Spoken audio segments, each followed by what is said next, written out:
Paul, what 5 genres of movie could we string together to make chapters of a movie? So, let's take turns.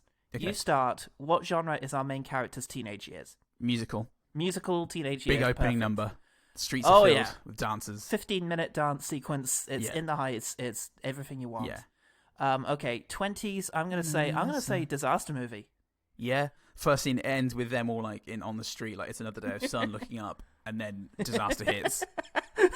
A tidal wave just sweeps in from the left in the same shot. It's another day of sun. Why? Okay, and then that happens, and then our character's 30s? Or character's 30s, I'm just going to say Pi, the movie Pi. The genre unto itself. Yeah. Okay, it's just the movie Pi. That's fair enough.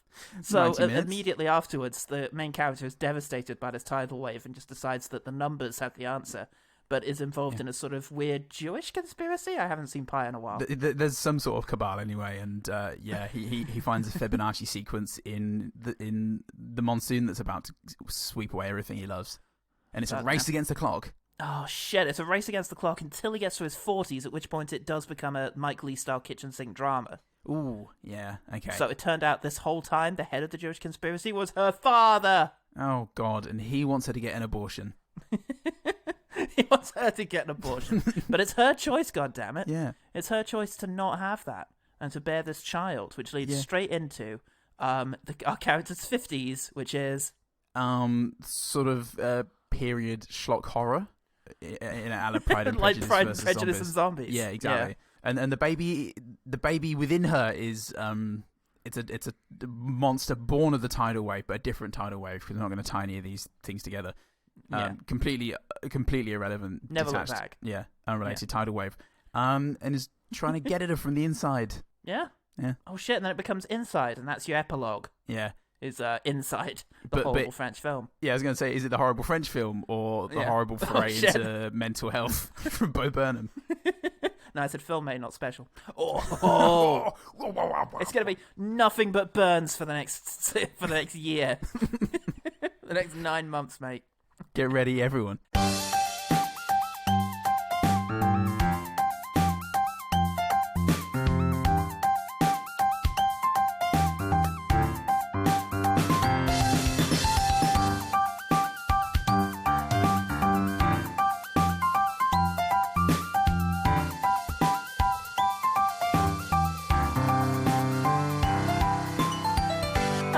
Welcome to One Good Thing, the podcast that still doesn't know what it is that people do. I'm Paul Dick Skinner. I'm just not good at robberies. It's okay, everybody's got a skill set, and maybe bank robberies just isn't the one. Not everyone has to be good at bank robberies. Mum. So, we are continuing our quest into the very latest and heftiest of cinematic misfires, in search of underrated gems and misunderstood masterpieces. And where better to look than the latest film from the directors of the 2 biggest films ever made, Yumi and Dupree, and its sequel, Yumi and Endgame. They actually made Yumi and Dupree. Really? It's the Russos brothers. Yeah. And their movie, Cherry. Yeah. Hey, I'm really happy you're here. Why is that? Because I like you. But there never seems to be enough time to do. You're it for me. I feel the same way. I joined the army. Why would you do that? Sometimes I feel like I've already seen everything that's gonna happen. And it's a nightmare. The film is based on Nico Walker's auto-fictional account of his time in the army and as a drug-addicted bank robber. Oh god. And Walker wrote the book in prison on a typewriter, and negotiations for the film rights took longer than usual because he had limited phone access. I imagine there was a lot of deals disrupted by that in the final days of Miramax. And whatever Scott Rudin is involved in. Look, the rights to Lord of the Rings absolutely cannot revert back to Amazon, and here's why. Shower time! Ding, ding, ding, ding. They have a shower bell. Yeah. Britain's changed, but it's for the best. Well, he was released in 2019. Here are some thrilling notes from the action-packed production notes. On Detroit Avenue, some scenes were filmed inside the subway. after which Holland was seen hurrying outside for some exterior shots. In the morning, the crew had shot several scenes inside the Pioneer Savings Bank, where they probably filmed one of the robberies. Although Cleveland is an important shooting location, the filming was not limited to it. In Lorraine, filming for Cherry was done at Broadway Avenue. Okay, it's hardly Heart of Darkness. But, thank God for these fucking details, though. Wow, this is actually the Pioneer Savings Bank where they probably filmed one of the robberies for Cherry. It may be. I don't know. I'm not saying it's not. Wait, did Tom Holland drop this? Hey, that's my drink. Oh, sorry. Well, maybe Tom Holland. Why would it still... It's been like 2 years. Wrong with you? Stop licking it.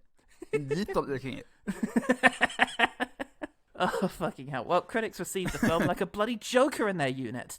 Oh, what? Owen Glieberman at Variety said Cherry has the glossy inauthenticity of a bad Tony Scott movie. Yeah, there were reviews that more accurately captured the issues with this movie, but I just didn't want to pass up the chance to take a shot at Tony Scott. Dead man Tony Scott. Yeah, tragically dead man Tony Scott. I still really hate his 21st century movies. Therefore, yeah. They screw weren't that good. guy. He's dead, but they weren't good. Me and Owen Glieberman. He's going to put the boot in wherever we can. Nobody forget that this man sucked. May he rest in peace, and I hope his family find peace. Join me next week on Owen Glieberman's column of dead dicks. I would read that column. So many people would read that column. Oh, Christ. Anyway, Public, meanwhile, well, this is exactly the kind of movie that gets a solid 5 stars on Google. So, fuck yeah. Here's the maniac I've decided to quote to unfairly represent all of these people. Straw man. Is it a straw man when he does exist? I've just handpicked him. Depends if you say everybody says this, I suppose. Then you're straw manning people, not the argument. This is my Rotten Tomatoes consensus of public opinion on this film, grammar included. Okay, so why is it the worst professional critics, quotation marks, or Rotten Tomatoes rates a movie, 50% or more of those movies rate extremely high among viewers who actually enjoyed the film? Here's another example. Rotten Tomatoes gives a rating of 38, while viewers, open brackets, and remember I said open brackets because it's going to be a while before you hear the other end of that. You know, those simple Joes and Janes who watch a movie, don't pick it apart because they saw a KFC in the background of a World War I movie. What? And it made them cry because Betty Sue didn't get married, or peed their pants because they couldn't stop laughing, brackets King of Staten Island. Or they enjoyed the constant flow of blood and body parts, brackets You Need Therapy. They give it a thumbs up. Done. Finito. Oh, those brackets never close. No, I did wonder. You misled me with... It's going to be a while until they come up, because then you made me think they were going to close. But my instinct... I didn't notice. Damn, my instinct was no, they're never going to close. They don't need to, because he's still making that point in heaven. That's right. He's in whatever his face is next week's column. Owen Glieberman's Dead Dicks column. Well, there's a little more. Done. Finito. Critics need to look at films like normal people, not Picassos. By the way, I thought this movie told a great story. Thank you very much. Oh, you're welcome. For listening to the Russos. Oh, fuck. Not Picassos, Like Paul. Stop being Picassos. such a Picasso. Such a Picasso with his typical Picasso movies. Like, it's wonderful. Fabulous insight into the average mind of a post-lockdown person. A man made insane by isolation and grief. That was Bo Burnham in his latest film/special. Now, the film has... I'm not going to mention that all the time. Hey, look, it's all right, because I've got the power of Bo Burnham within me now. Shit. Yeah. You've got the mighty beard and a little synth. And it's I have hair and facial hair that suggests I too am struggling with a mental illness. I love it. I love the depression beard. I love the apathy long hair. And, hi, I'm Apathy Longhair. I'm a D&D character for the ages. Oh, look, the film has 37% on Rotten Tomatoes, 44% on Metacritic, and 6.6 on IMDb. No word on the box office, of course, because it's 2020, and cinema is mostly a hypothetical now. It's a dream had by nerds. I wonder how much money this made. What? That's not how things work now. You just release them into the ether. Got Sometimes a lot of clicks. The ether extends a hand. Yeah, it got so... Oh, fuck, man, it got so many... Movies can now officially be clickbait. Check out my next movie, 10 Sluts from the 80s, and you won't believe what they look like now. Directed by Brian De Palma. Oh, Christ. So, Paul, you guy from Cleveland. Voiceover explaining how I feel about that. We'll put that in post. What's one thing about Cherry that made you want to impulsively join the army? Well, the movie starts with a Van Morrison track, I think. If I'm that. Correct. And I get ready for a wistful trip down nostalgia lane. It's a Wes Anderson thing. But yeah. But enough of that. This. Yeah. Well, a sign comes up saying prologue. Settle in, folks. Yeah. Always a good sign. And like two very discrete parts of me go, and at the same time.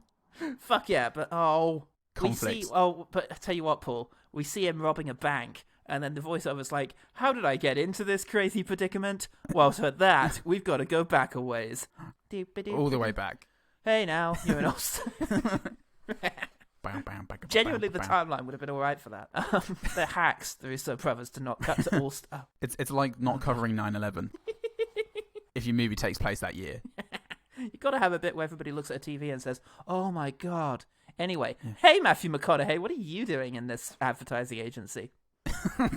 Oh Christ. Well, look, we meet Cherry, okay, our main character played by Tom Holland, who is fated to become a drug-addicted bank robber, but at this stage is just a sort of Edward Snowden-looking motherfucker.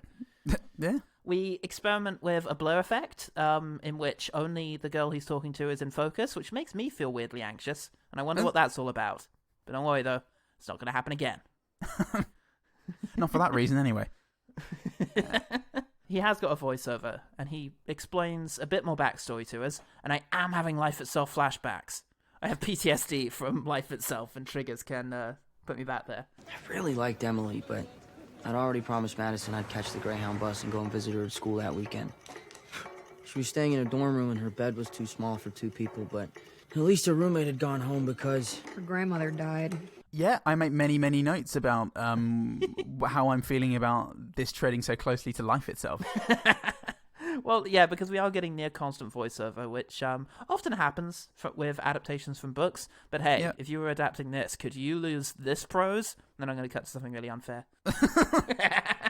I needed a ride to the bank, so James offered to take me. The sun was shining on us that day, and Roy also came. I had a problem with the bank. They'd made a mistake, and I was there to sort it out. We do hear, I had a problem with the bank, and I had to go down there and sort it out, which he says just before he explains the problem he's having to an obvious bank teller. Yeah. Well, it's good that we know that now, for sure, because you don't want to be in doubt. No. Or have to think about anything. What's going on? I don't understand this place he's in. I'm... What is this?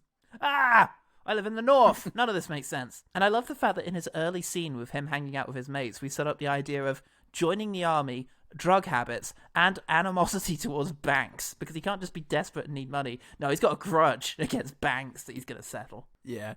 Fuck banks. He's pretty mild-mannered guy. Yeah. So, you know, nothing's really going to tip him over except for banks. Unless you're talking whilst he's on the phone. Then, that chewing gum loudly. Then he's on you. Yeah. He really likes the film Serial Mum. Oh, I love that. He meets up with a girl again, and this time everything is black and white except for her. And I feel less anxious about that. I feel okay. I'm on board now. Yeah, right. But it could be because he's just taken some ecstasy. Uh-oh. Fuck yeah, I want some ecstasy, he says. Actual thing a teen is supposed to say. And in return, they offered me some ecstasy. And I feel like awesome, if you were to come in and just say the full name for any drug, including coffee or beer, you just get punched until you die. Can I have some marijuana, please? Oh, you're a cop. That's weird. You're younger than me, but you're obviously a cop. Obviously a goddamn narc. Could you stop shooting me? No. No. We get some Nicholas Rogue French New Wave style out-of-sequence editing, and they have it off. That's how I do it. Oh, I don't want to have sex with you, but I can hear the audio of us having sex, like, over this conversation. Yeah, I know. It's going to be a pretty big continuity error if you don't go along with it. Oh, fine. Let me introduce you to my own J-cut. Yeah. Ew. Has everyone ever noticed that J's look like cocks? Handlebar on the top. Everyone has got balls that look like just a straight line, right? And right, cocks please. that bend very distinctly off to the left. Like a J. Mine does. And doubles back on itself. God, it's terrible peeing. So he says, as he's making love to her, he does say, sometimes I feel like I've seen everything that's going to happen. Yeah, I kind of feel that way too. This is the moment when I really start to try and explain why this isn't like life itself. Honestly, it definitely isn't. But anyway, she's going to head off to Canada because he got too close, Christian Grey, and Cherry can't go too because of all the stuff he's got going on here. All that Big shit. stuff. He can't move to Canada. Lots of stuff. Yeah. He can't move to Canada. So he leaves all the stuff he's got going on here to sign up to the army. Yeah. Well, because he's lost all that stuff now. Oh, no. She was all the stuff. Yeah. I can't move to Canada with you. I've got a girlfriend here. That's... Okay. Yeah, don't tell me. I got this. So much ecstasy. The kids call it. Kids like me. Children. Young adults. I'm Tom Holland. Yeah. Magic E. They plan to say goodbye to each other at work, and it doesn't go well, but it's hard to say who fucked it up. Yeah. Both, I think. Joint effort. Joint effort there. Yeah. At least it gets bad publicly. Yeah. One of his great friends shows up. Ah. Begs to be able to punch his this new guy in the dick. Oh, I love that. In earshot of the guy and his dick. Yeah. Yeah. It's not really about having actually punched him in the dick at that stage. It's just as long as you know that I wanted to. The worst wine bar I've ever come to. Hey, bro, I really want to punch your dick, okay? Yeah, I got it, man. I got it. It's threatening. All right, sweet. Nice. I am friend. Call me friend. So later on, they have a better goodbye in bed. It's so good, in fact, that they get married. Yeah. But yeah, then the aspect ratio changes, and we're off to Full Metal Jacket. Fuck yeah. If Full Metal Jacket told you everything. Next, we got about 100 fucking shots. That was a lot of standing in line, and our legs ached because we weren't used to it. We had to strip down to our underwear and duck walk the circuit of a big room. There was a lot of yelling. Drill sergeants pretended to be real angry all the time. Drill Sergeant Cole punched me in the penis for no reason. Our nature hikes have become grim death marches. I started to get this weird feeling like it was all just make-believe. That we were just pretending to be soldiers. The only way not to graduate basic training was to try and kill yourself. When they finally taught us how to be medics, there was a lot of fucking around with mannequins. My only note for the basic training stuff is that there's a Gaspar Noe style inside the asshole shot. Yeah. And then it occurred to me, what a legacy to have that yours is the name that comes to mind whenever someone shows the quivering internal organs of a person. Oh, like Gaspar Noe. Oh, great. I do think we should be able to make Tom Holland that guy now, though. He hasn't done enough to, nothing else is going to stick. He can just be the arsehole guy. So whatever in future, as will happen, there was a quivering internal arsehole shot. We just think, oh, Tom Holland shot. Russo brothers shot. Oh, Christ. Well, do you have anything on basic, or should we go to war? Oh, I start thinking about Jarhead a bit. Oh, yeah. Well, that's coming up for me in the next bit. Anyway. Because, now we're transitioning to Iraq. Are we going to get Black Hawk Down or Jarhead? Hurt Locker, mostly. Yeah, pretty much. But grosser and makes me feel weirder. Really gross, because they find a guy who's got, like, marshmallow ropes and tomato soup on his stomach, and they have to, like, stuff it into his vest. It's pretty traumatizing. Yeah, it's his expensive shirt. And You've ruined it. Did the shirt make it? It's a write-off, mate. Oh! I need to develop a drug habit. Yeah, well, you can do that later. There'll be plenty of time for that once your service is over. So. Oh, but I want to take plenty of heroin. The heroin. Yeah. There are plenty of Hurt Locker moments about don't be nice to kids out there. And the entire U.S. Army are dicks for a bit. Yeah, he's starting to struggle because his mate dies. Oh, his many mates die, especially the good one. Especially the good one. He also, a Jeep explodes, turning everyone inside into spooky skeletons. I can see why you'd be upset by that. Yeah. Very scary. Is Tom Savini in the house? He wasn't in the Jeep. Anything else on war? We can just say that there was a lot that happened in the war. Oh, man. It was bad. And now it's over. It's over now. He goes back home, and his wife takes him to the new house.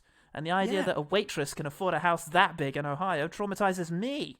Now I've got PTSD. Well, his parents paid for it. Oh, yeah, that's right. His seldom seen parents. Yeah, his mum with fantastic hair parents paid for the house, and they've got it now. So they're in the house. He gets a medal for bravery.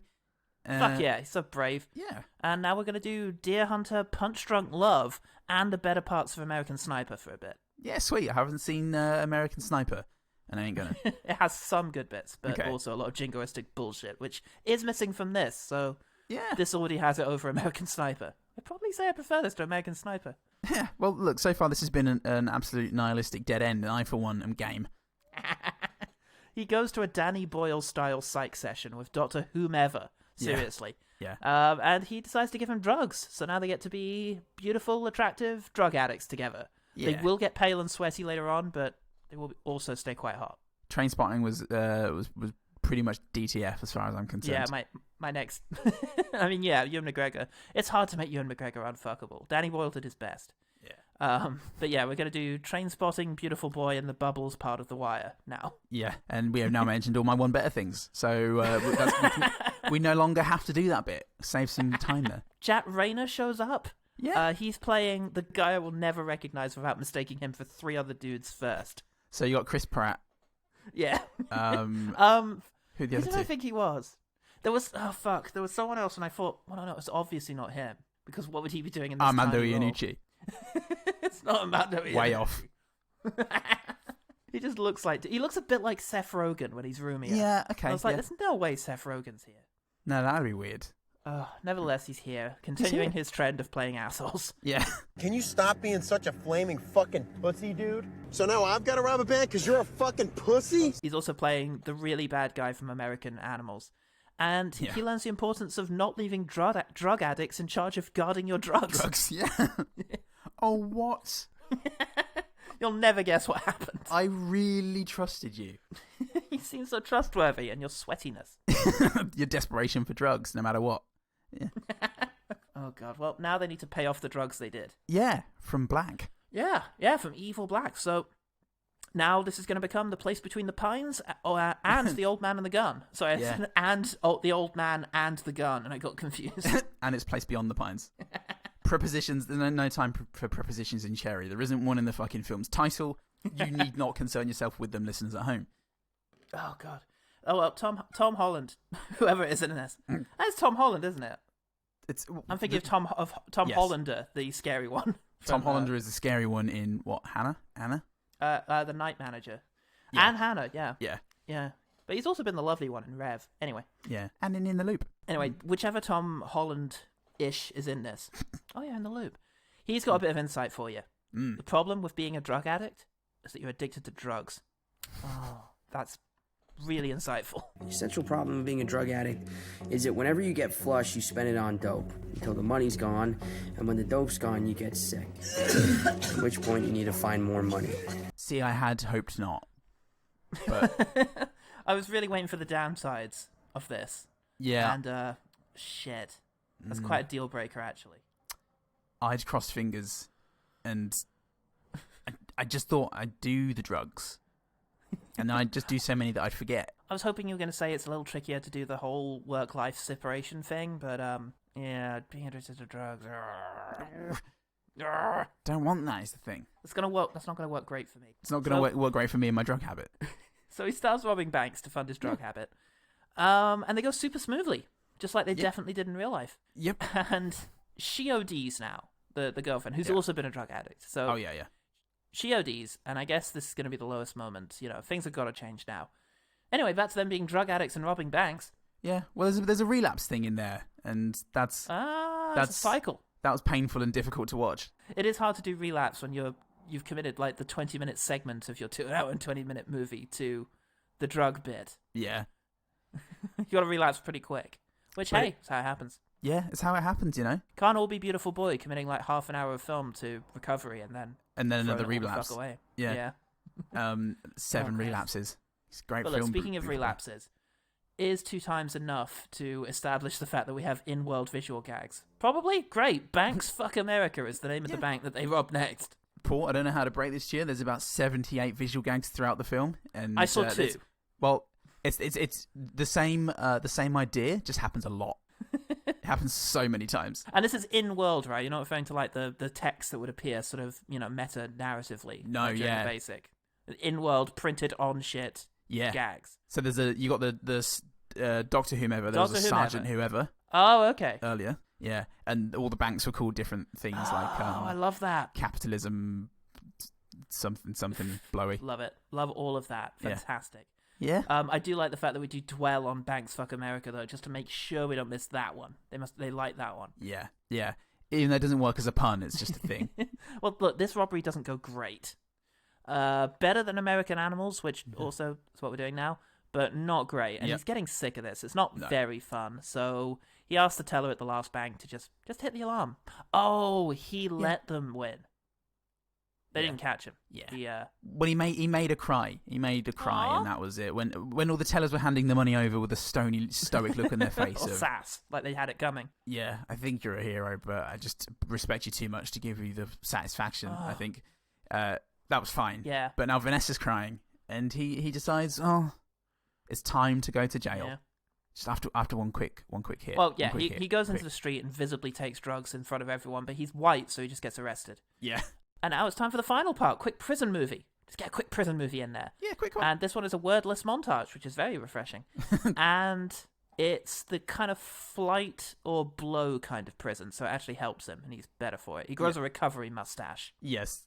Which, I'm just going to take time out to lean into the screen here and say that doesn't always work, you know? Look, mustaches aren't always a sign of growth. I mean, they are a sign of growth, but not of internal growth. But growth in the sort of fungal should probably anti-back the whole area way. Growth in the sense of I'll be tasting that for a while. Start thing, but... Was that lunch? And just end on the last shot of Baby Driver and we're out. Yeah, sweet. Woo! So, what do you think of Cherry? Yeah, I'm gonna say. Yeah. I'm gonna say. Yeah. This is how, you can gauge on how high you're willing to go in saying that something is good. If it's up here, it's okay. What did you think of this movie? Oh, that was great. That was really good. To be specific, because I love a good joke pool, love to go as high as I possibly can, rather than say something I'm actually thinking. Definitely more positive than negative for me. Oh, cool. I find the way it went was the first 40 minutes. I was writing that I'm willing to forgive this movie its flaws because there was still a lot there that interested me. I think it had all the makings of a great movie, or at least a movie with great movie potential. Like visually lovely. Tom Holland in the central role was just excellent, I thought. I really liked him.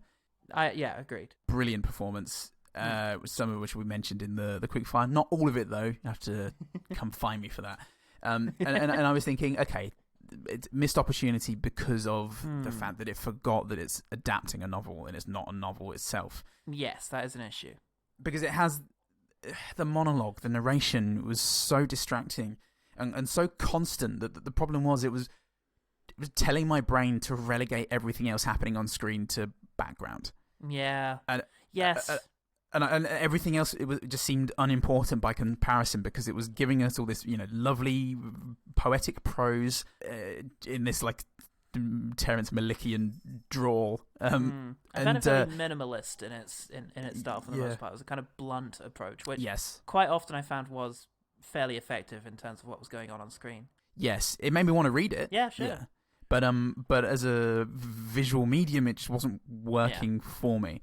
But then we get to war, and I think, okay, my new idea for how this movie is going to work is just to start the movie here. You don't need everything else beforehand. Have the war.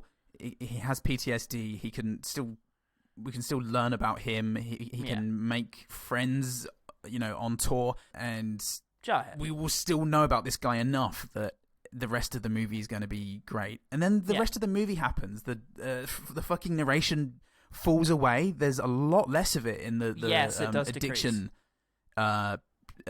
sequence. Yes. And I just start really enjoying the movie. Good. If not for the first 40 minutes, which, my God, did veer into life itself at times, it would have been a movie that I thought was great. Yeah. So I'm mostly positive about it, to be honest. It's just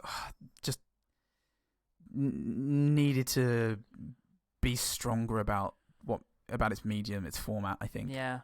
I think it struggles sometimes between being an adaptation of a novel to which it clearly feels some form of obligation in terms of the narration and such, which I agree would be better left out, and being various genre films, which includes fairly on-the-nose, kind of references and borrowed visual styles, and then being its own kind of reality, which becomes a bit of a tertiary consideration. I will say I enjoyed it. I did enjoy it, but I do understand people who wouldn't. Sure. And I understand the low score. The individual parts feel fairly derivative. We have seen each of these stories before, and it is somewhat lacking in an overall point. I'd have loved a scene at the beginning to imply what it was specifically that started him on this path.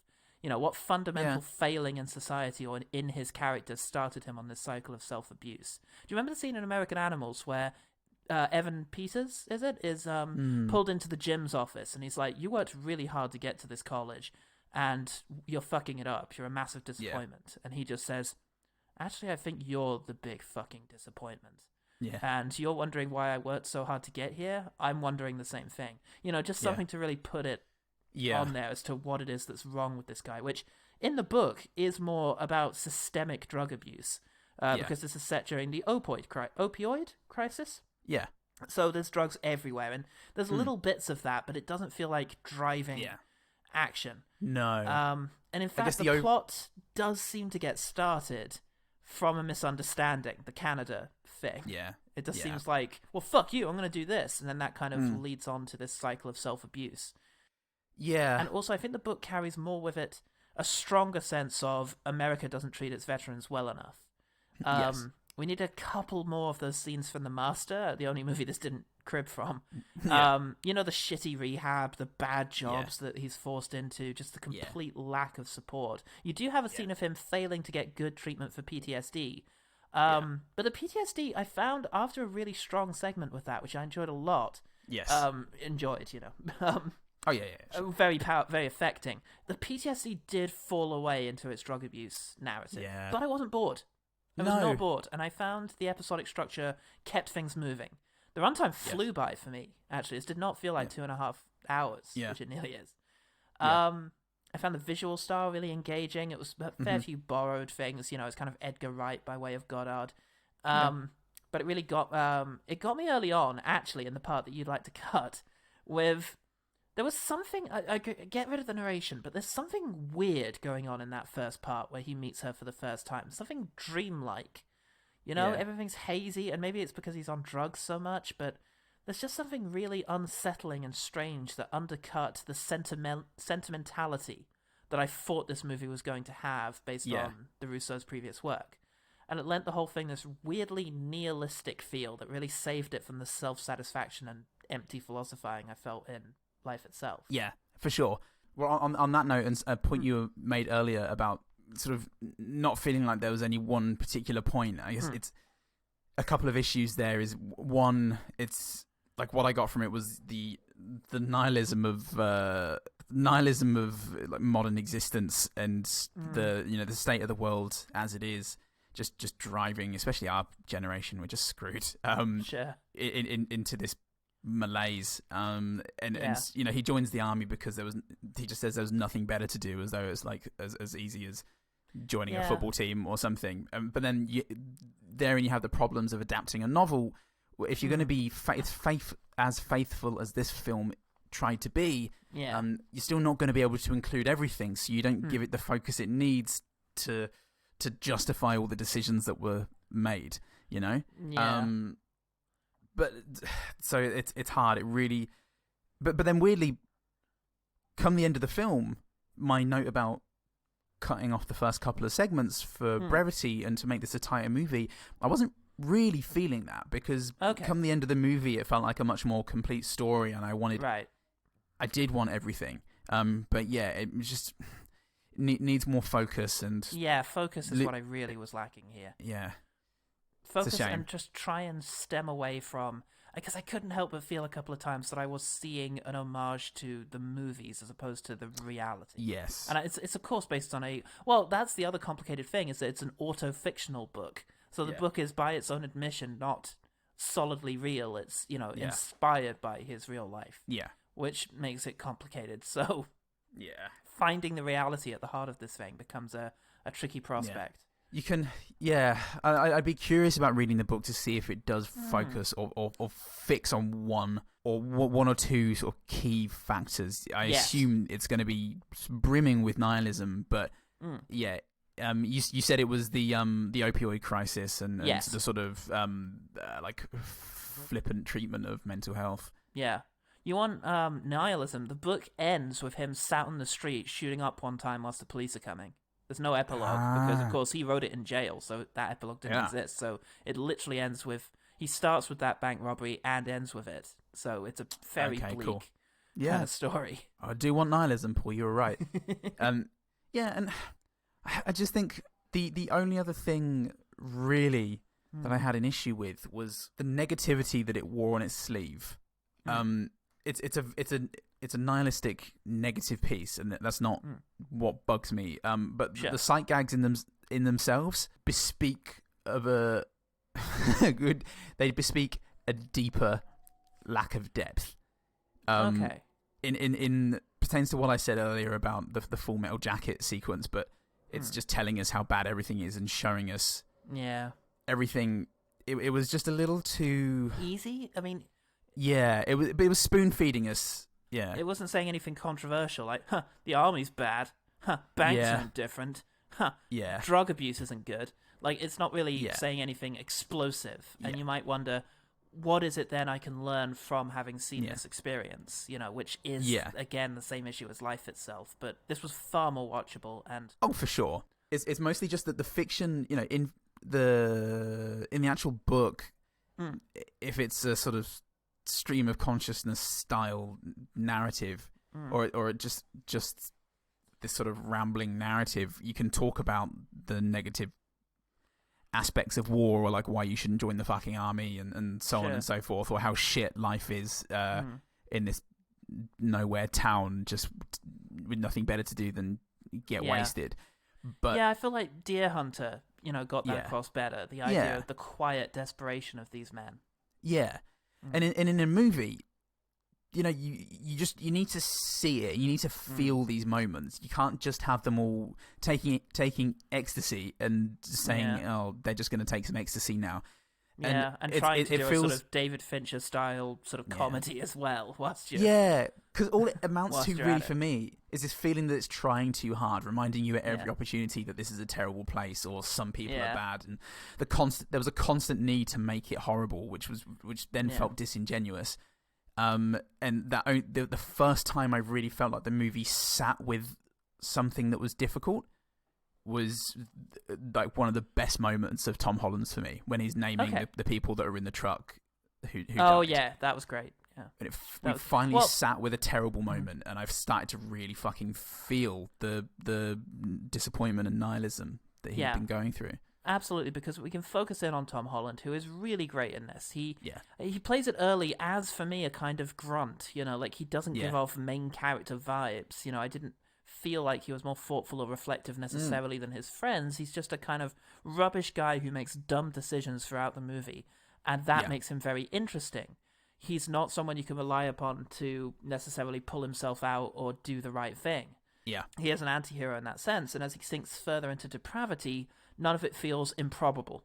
Yeah. It's just quietly frustrating to see him do the thing that you kind of know he's going to do, you know, with his life. And that's really compelling. Chiara Bravo, who plays Emily, she's really good, who is the love interest. Yeah. She's really good, but I did feel her character was a little lacking in agency, which is, I guess, to some extent inevitable because she's a supporting character in his story. Yeah. This is definitely, you know, the Cherry story. Yeah. But I didn't get a great sense of who she was past her relationship with Cherry, to the point where I kept losing track of what it is that she did, because we see her working as a waitress, but also she seems to be in a school, or is it something to do with law? Yeah, I thought she was a tutor or something. Yeah, and did she get better? Like, how? She seems all right at the end. You know, so without going back to him, she finally breaks free, but I guess maybe with her parents' help. Anywho, but ultimately, I would say that this movie isn't necessarily a great, you know, it wasn't done a great injustice by the critics, I don't feel, but it is more engaging and affecting than perhaps you're expecting based on what you've read. And I'd recommend giving it a watch. And I really appreciated that. Yeah, I would recommend it. Yeah, and I think if you've never seen any of the movies that we've mentioned, I think you'll probably get more out of it. Yeah. But you should nevertheless go and treat this like Kill Bill. Let it give you a shopping list of movies to go watch afterwards. Yeah. Okay, let's quickfire. Quickfire. I felt the need to write that the first few lines were good. I'm 23 years old, and I still don't understand what it is that people do. It's as if all of this were built on nothing, and nothing were holding all of this together. And later on, there's a line that I liked where he's talking about how much he likes trees. And he says something like, it would have to be a pretty fucked up tree for me to not like it. Yeah, I got that as well. I like that. There's a line, I think it might even be the same monologue, where he just says... Sometimes I wonder if life was wasted on me. It's not that I'm dumb to the beauty of things.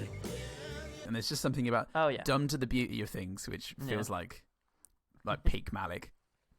But which means best Malick, not most stereotypical Malick. Not Malick at his height, but rather Malick at his height, Yeah, you know the difference.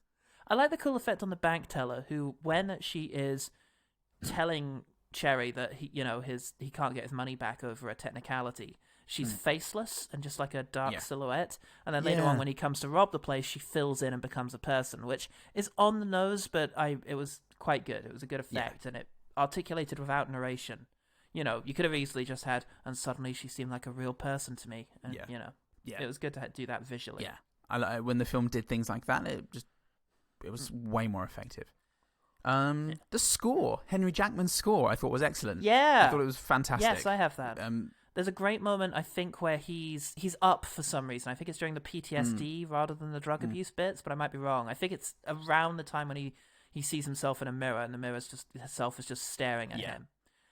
There's some really good sort of deep cello work, which I thought was really good.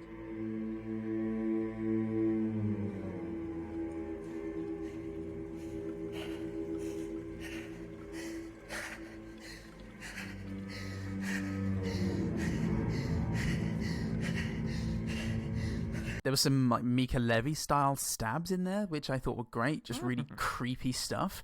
It felt like a mix between Jackie and Under the Skin. There was this one moment in particular I wanted to mention. It had these really great moments of quiet.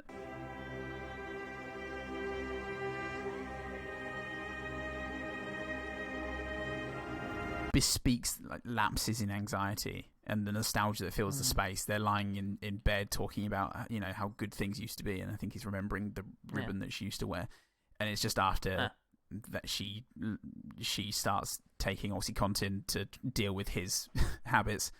Just gorgeous constantly. Lovely. I really like the idea that the first time they're together intimately, I like the idea that he already suspects that somehow, he doesn't quite know how, but he believes that he's going to fuck this up and that she's going to suffer for it, and so he starts crying. Again, I don't really need that explained to me. We could have articulated that visually, but it was a fairly poignant moment that he becomes really frightened about what he might do to her life, and does. Yeah, it definitely does. So I got it right, you see, in the end. I can't remember what Vanessa says to Tom Holland. She's the first and last teller. She says something to him. Vanessa. Hey, Vanessa. It's nice to meet you. What's your name? You're funny, Vanessa. Now open your fucking drawer. Is really good because of the flatness and the flow of just those two things at once. After he yells, he's trying to talk to someone on the phone right at the beginning, and everybody's talking, so he just, without moving the phone very far away from his head, just yells, "Hey, shut the fuck up, James!" Hey, sorry, how you doing? Yeah. It was the throwaway of sorry in there. Yeah. It was the tone shift, but also just throwing away sorry for that as well into there. It was quite amusing. Tom Holland demonstrated a knack for that kind of slipping in and out of different deliveries, I think. I think it's the first bank scene. He enters the bank, fires the gun into the air, and then he just falls into breaking the fourth wall so easily. I didn't realise what he was doing until a second later. It's just the he doesn't stop and then turn to camera. He starts talking to us before he turns to camera, I think, and it's just just got me. Just a little from Tom Holland there. Yeah, good stuff. Again, we didn't necessarily need a narrator to tell us that there's a lot of swearing in the army. which is just frightful. He swears a but lot.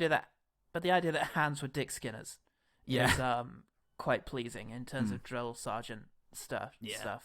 Well, I liked the dick with ears bit. Oh yeah, he's going through all the different swears they have, and yeah, every time they swear in this moment, it puts the words on screen like huge red caps. Yes, and this guy goes, you know what you are? You're a dick with ears. Dick with ears! Get up, you dick with ears! You're a dick with ears. And there's a pause between dick and with, I think. And as he's saying the words, they come up on screen, and the timing of that one there really got me. I did laugh. I thought the red text thing worked quite well. Yeah. In that moment, because the idea is that it's getting you used to the idea that when you're in the army, what you get used to hearing is just keywords. Yeah. You know, just short orders get barked at you. I can't remember what it was that CPR. Whilst he's well, yeah, it was CPR. It was something like "good to go" or "you're a go" like, or something. You're a go. Yeah, and they just keep barking it, and the words appear to indicate this is your life now. This is what you're hearing. Apply compression. You're a go. Yeah, and I also enjoyed the drill sergeant was talking about if it lapses into what was that movie with Joaquin Phoenix playing a bit of a fuck up during basic training? Buffalo Soldiers. Oh, maybe. I think so. Anyway, it lapses into that as well. But yeah, the drill sergeant is telling everybody, "You had a week to do this. This is what is called a dead line. As of now, you have missed the dead line." Yeah. And just the separation of deadline into two words. Yeah. And he says it twice. It was quite pleasing to me. Yeah. Yeah, that was good. The drill sergeants, their voices would routinely crack, and I think I've seen that before in another film, but it just helped highlight the insanity of the situation for me, having to maintain anger constantly as you're driving out all like free thought from these people. Yeah. Yeah, it emphasized one thing that Full Metal Jacket maybe didn't, which was the kind of shitness of these drill sergeants. Yeah. Like, these are all guys who saw Full Metal Jacket, and they want to be Ali Ermey, but they can't do the insults, which is why they keep falling back on saying the same thing over and over again, like dick with ears. That's good, the idea that these are just assholes. Yeah. And like any other boss. Yeah, and it does mention the fact that like half of these people hadn't seen service and so on. Yeah. The line... Yeah, I just did some ecstasy. How is it? It's actually really good. Got me. I quite liked how they depicted the effect of drugs in this movie. When after taking the ecstasy is when he turns up and everything is sepia or sepia monochrome. Yeah, except for her. Yeah. And then he sees her in colour. And when he's on OxyContin later, it's just like a flush, blurred pink. And where only he is in focus and everything else is sort of background. Yeah. I really liked that because movies can fuck up like the effects of drugs sometimes. It really annoys me. Or it jars or takes me out of the moment when someone's on acid and they see leprechauns or something like that. You just think, well, you must have taken acid because you're in Hollywood, but it just you just like, somewhere along the line you just fell back on a cliche. And this was very well done. Cool.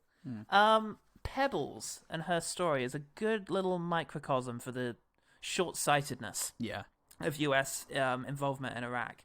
Yeah. Because Pebbles is a little girl, they see her at first, and they're handing out food to everybody, and the first time they pass her, she gets left out, even though, they identified her and kind of empathized with her.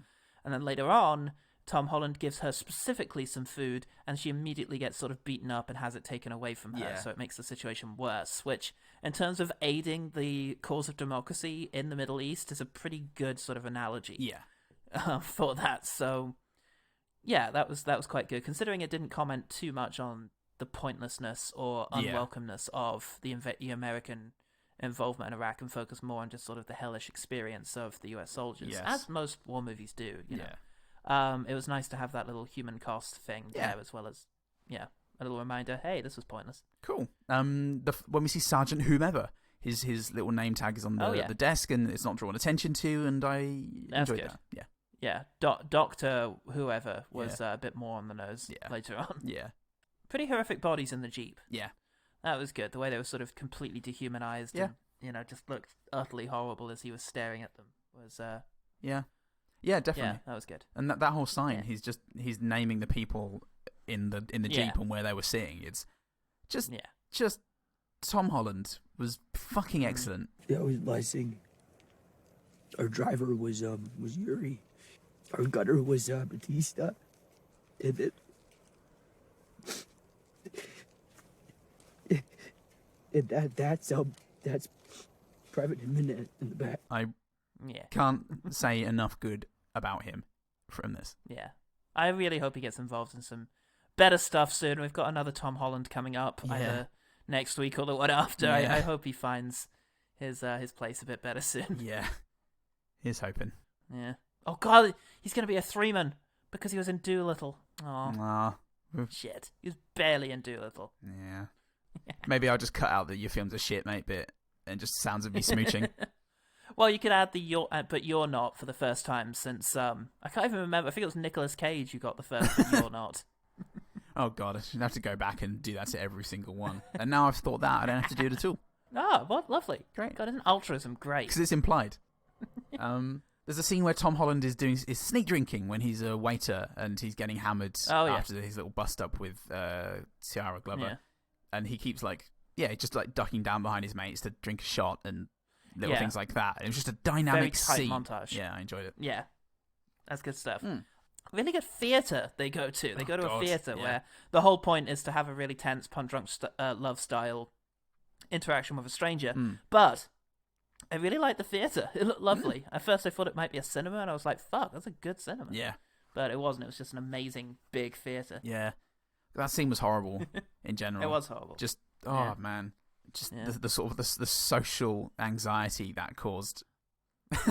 I was, for some, it got me curious, so I was at the time Googling what PTSD actually involves, and it was making reference to this thing, hyperarousal, where just you feel like itchy and really overstimulated by everything around you, and that was a fairly good portrayal of that, or articulation of it. Yeah, well, a couple of things around that then. His Ciara Glover, Kermo, pronounced it Ciara, whatever.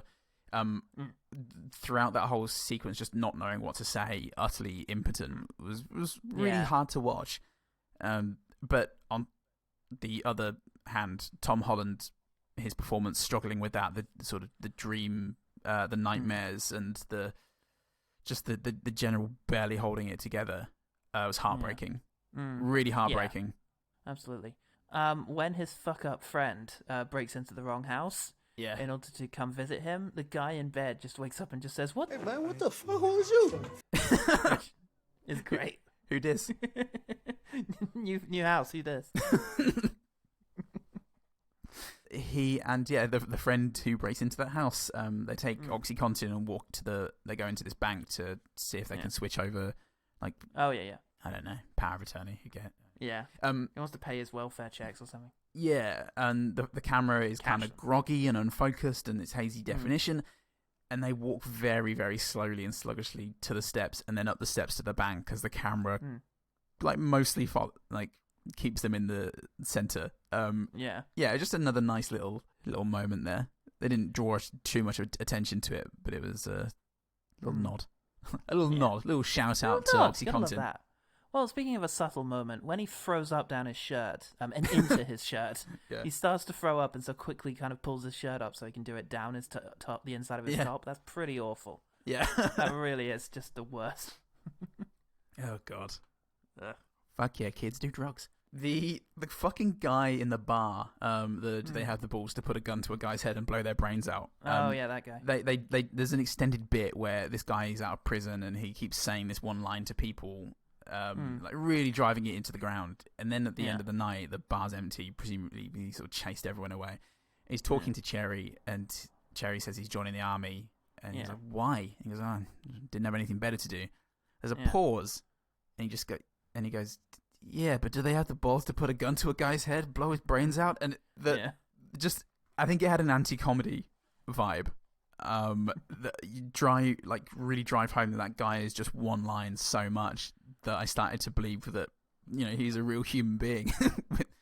It's just stuck in this loop because he's an asshole. Made me laugh. Yeah. Just the idea that he's been reduced to this ridiculous notion of masculinity that he just continues to go around and confront people with. Yeah. I like the fact, masculinity that kind of works is they're having a fight. Tom Holland is like pulling on Emily's arm, and two guys interject, come over and addresses her directly. Hey, fucking listen to me, all right? Hey, are you alright? Yeah, I'm alright. Sorry. Just don't touch it, bro. Yes, sir. Understood. It successfully de-escalates the situation instead of turning into what you would expect from a movie, which is, now he's taking on everyone. Yeah. And in a way, it's just like, don't pull her or something Don't like that. Don't touch a bro. Yeah. And that was Walks good. off. I like Yeah. that. Yeah. That was a nice little affirming moment of like public good there. Yeah. That was great. The guy wasn't being like, he wasn't like white knighting the situation. He's just like, are you all right? Yeah. And then walked away when, they said so. Yeah. That was good. It's great. Society at work. I would never, to be clear, I would never fucking do that. Yeah. I'm not I'm not a 6'5" guy. And then I would record a WhatsApp message to you about how crazy that situation was. I might tell a guard at the station about it. I would do that. I've done that twice now when I've seen shit go down at a station. I've gone and found an adult and told them that it was happening. Please, mister. How many do you have left? 2. Okay. Yeah. I've got 10, so I'll run through a few. Fuck me. Yeah. But some of them are really quick. Cherry's mum's hair is like a wedding cake. It was great.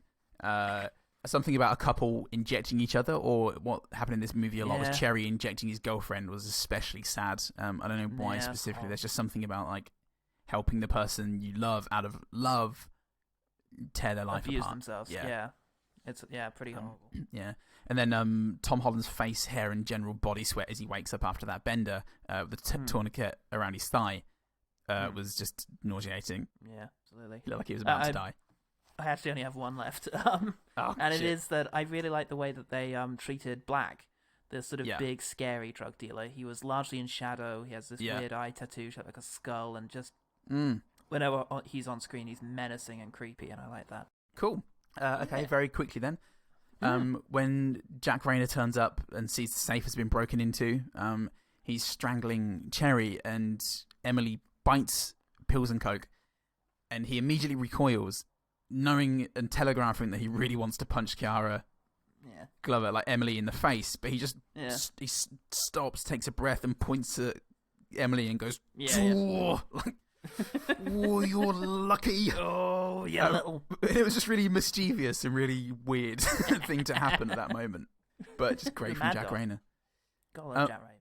Yeah, fuck yeah. When he's dying, and they're arguing whether or not to take him to the hospital, and Cherry's saying they should, and the other guy is saying no because they'll go to prison. And whilst they're having this argument, Jack Reynor's just fading away and going, Guys, you know we can't, right? Right? Guys. What can we do? It's fucking horrible. It's really sad. Yeah. Jesus. There's an idea in the narration about bank robbery being a basement that I found was quite interesting. And then it just cuts to him in front of one of the tellers with holding up a note with "I have a gun" on it, and it's just the desperation and the gratefulness with which he takes the money once it's handed over. It looks like he genuinely didn't believe it could happen, and it's like an orphan getting a Christmas dinner. From someone he's just terrified. And the first time he robs a bank, it's a top-down shot of the bank counter with a note being pushed onto it with the words "I have a gun" written on it, and his shaking hands sort of in shot fingering the note before turning it over really made me chuckle. And he turned it the right way round so she could read. And then finally Vanessa crying in his capitulation, where he's sort of had this is the line that I cross now. The bank teller's having emotions. It was an effective moment, well conveyed, I think, by Tom Holland, and not Tom Hardy. Tom Hardy would have been very interesting in this role. Thomas Hardy Holland was in Home Improvement. Tom Holland needs to get less coherent, I think, is the main issue. Thought I was a god. And then the shot of him leaving the bank until getting arrested in slow motion, firing a gun to drive the cars away, sitting down and shooting up in the foot whilst the cop cars approach. He then lets go and sits up with this gout of spit hanging from his mouth as he sits back. And it was just, it was depressing. Well paced, I thought, with some great spit.